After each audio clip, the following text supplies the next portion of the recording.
इन दिनों स्कूल में बच्चों के अपार आईडी कार्ड बनाने का काम चल रहा है।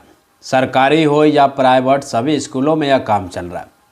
अपार का फुल फॉर्म है automatic permanent academic account registry. यह आईडी छात्रों की शैक्षणिक प्रगति को ट्रैक करने, उनकी लर्निंग जर्नी और यह आईडी कार्ड छात्रों की शैक्षणिक प्रगति को ट्रैक करने और उनकी लर्निंग की जर्नी के दौरान अधिक प्रभावित तरीकों से प्रबंधित करने में मदद करेगी। अपार कार्ड के ब्रोशर में दी गई जानकारी के अनुसार यह आईडी प्रत्येक छात्र के शैक्षणिक इतिहास का एक विस्तृत और स्थानीय अभिलेख तैयार करने में मदद करेगी, जिसमें कोर्स, अंक, सर्टिफिकेट सहित विभिन्न संस्थानों से प्राप्त उपलब्धियां शामिल होंगी। यह सब डिजी लॉकर के साथ इंटीग्रेशन से संभव होगा। अपार आईडी कार्ड केंद्र सरकार की one nation one student card scheme के तहत बन रही है। इसमें प्रत्येक छात्र को एक 12 अंक का यूनिक आईडी नंबर मिलेगा, यानी कि आधार कार्ड जैसा आईडी आपको मिलने वाला है। अपार आईडी इसके ऑफिशियल वेबसाइट से भी जाकर बनवा सकते हैं, अपने खुद से बना सकते हैं, लेकिन अभी ये सब की जिम्मा स्कूल को दिया गया है। अपने अपने स्कूल के माध्यम से बन रहा है। वहाँ पर जाकर एक घोषणा पत्र, सहमति पत्र जमा करना होगा, उसके बाद आपका कार्ड बन जाएगा। बहुत सारे लोगों के मन में सवाल चल रहा है, अपार आईडी में कौन कौन से डिटेल हो। तो आपको बता दूं कि अपार आईडी में छात्र की पूरी पढ़ाई लिखाई का डिटेल होगा। इस आईडी कार्ड पर छात्रों के लिंग, जन्म तिथि, पेरेंट्स का पता और फोटो होगी। इसके अलावा इसमें मार्कशीट, सर्टिफिकेट, डिग्री, डिप्लोमा, प्रमाण पत्र, character certificate, school transfer certificate सहित अन्य दस्तावेज जैसे डेटा भी होंगे। अपार आईडी में छात्रों के ब्लड ग्रुप एवं उनकी ऊंचाई एवं वजन जैसी जानकारियां भी शामिल हो सकती है। आधार से जुड़ी होगी अपार आईडी कार्ड। आधार से जुड़ी होगी आपका अपार आईडी कार्ड। अपार आईडी कार्ड को छात्र के आधार कार्ड से जोड़ा जाएगा। अगर छात्र नाबालिग है तो अपार आईडी बनाने के लिए माता पिता से अनुमति ज़रूरी है। छात्र का आधार कार्ड अपार आईडी से माता पिता की सहमति से ही जोड़ा जाएगा।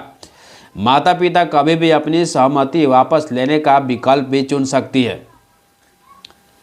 अब बात करें तो अपार आईडी कार्ड से फ़ायदा क्या है। बहुत सारे पेरेंट्स लोगों का सवाल है कि सरकार हमेशा कोई ना कोई स्कीम निकालती रहती है। स्टूडेंट भी लोग हाला करते हैं कि भाई क्या फ़ायदा है अपार आईडी, अपार आईडी, अपार आईडी, हम क्यों बनाएं अपार आईडी। तो आप सभी को बता दूं कि अपार आईडी से फ़ायदा आपको यह मिलेगा कि आप अपने स्कूल से कहीं दूसरे स्कूल में एडमिशन के लिए जाते हैं तो आपको बहुत सारे डॉक्यूमेंट को फ़ोटोकॉपी करा कर लगाना होता है। जैसे आप मैट्रिक का छात्र हैं, अगर आप इंटर में एडमिशन लेना चाहते हैं तो आपको बहुत सारे डॉक्यूमेंटों को फ़ोटोकॉपी करा कर लगाना पड़ता है। जैसे मैट्रिक का ऑल डॉक्यूमेंट, आधार कार्ड, फ़ोटो, सिग्नेचर, ये सब लगाया जाता है। लेकिन उसके और ऊपर जाते हैं, ग्रेजुएशन में एडमिशन कराने जाते हैं तो उसमें फ़ोटोकॉपी का पैंतरा इतना मोटा हो जाता है। इस सभी को ख़त्म करने के लिए अपार आईडी कार्ड बन रहा है।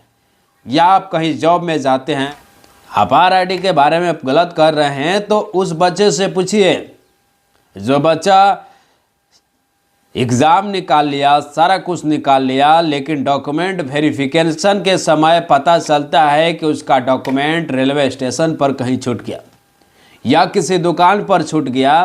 तो उस बच्चे को पूछिए कि डॉक्यूमेंट भुलाने का गम क्या होता है। मात्र एक डॉक्यूमेंट के वजह से उसका नौकरी नहीं लगता है तो उस बच्चे से पूछिए कि भाई डॉक्यूमेंट ना रहने का गम क्या होता है। एक डॉक्यूमेंट के वजह से कहीं आपका नौकरी नहीं छूट जाए, नौकरी ना छूट जाए। इसलिए सरकार ने यह कदम उठाई है कि बच्चों का one nation one student card बनेगा। इसमें सारी डिटेल होगा। कहीं भी आप जॉब में जाइएगा, स्कूल में जाइएगा तो बस आपको वह कार्ड दिखा देना है। उसी कार्ड में आपका सारा डिटेल रहेगा। उसी डिटेल से आप संस्था को जो डॉक्यूमेंट चाहिए वह अपना चेक करके निकाल सकता है। यानी कि डाउनलोड उसमें जो डिटेल आपको चाहिए, जो उसको डिटेल चाहिए वो डिटेल अपना चेक करके निकाल लेगा। रही बात तो डॉक्यूमेंट